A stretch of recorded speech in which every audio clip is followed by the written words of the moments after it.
How to sell your house in the easiest way possible. Hi, I'm Mike Holt with eXp Realty. By the end of this video, I will show you the process of how to sell your house for the most amount of money in the shortest amount of time.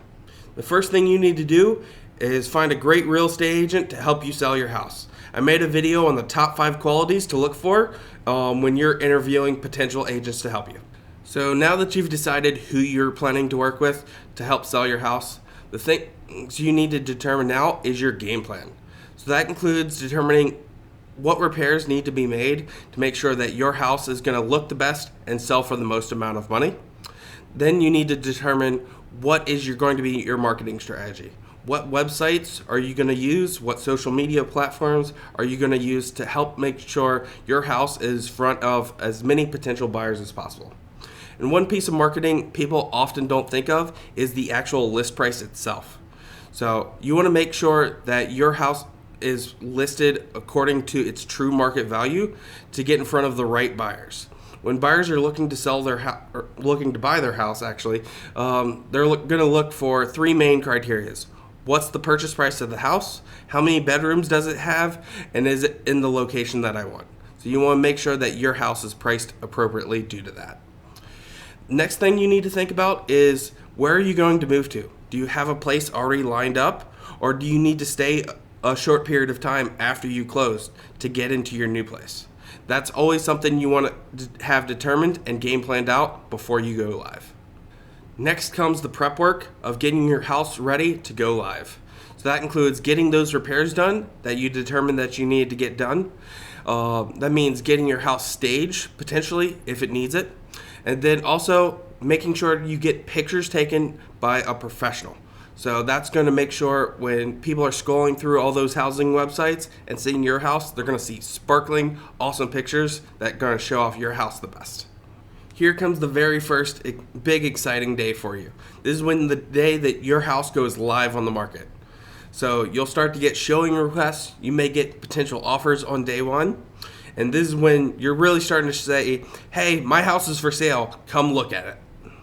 Now, usually after the first weekend, a few days after you've gone live, you've had potential buyers come through, you've got some offers in hand, and now you're negotiating back and forth with potential buyers to make sure you're getting the terms that you need. So once you and the buyer have both agreed to the terms that are acceptable to buy your house, that means you're officially under contract and you're on your way to selling your house. The next 4 or so weeks is when it starts to get real. So based on the terms of the contract, usually for the buyer, they have a due diligence period. This is a short period of time set by a number of days where they can do all of the inspections that they want on the house to make sure that it's up to their liking. And usually after this period, there's a second round of negotiations based on potential things that they found in the inspection. They could ask for repairs, they could ask for seller credits. You can always say no to these things, but this is another round of negotiation to make sure everyone's on the same page.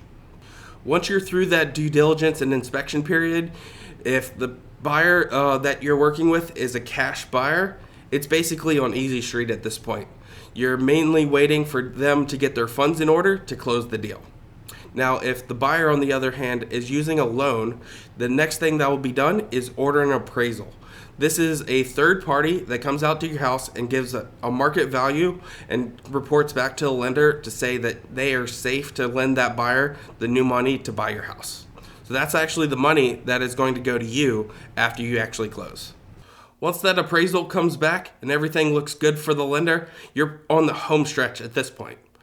The last few things for everyone to do is the buyer will have their final walkthrough, and then everyone will sign the final closing documents. On closing day, that big lump of money will get transferred over to you. You'll hand over keys to the new buyer, and congratulations, you've sold your first home. So think about how smooth and easy that can be as long as you are on top of the things that you need to. If you're considering selling your home, or maybe you're thinking about buying for the first time, contact me today. I'd love to be able to help you out and make sure your home buying or selling process is as smooth as possible.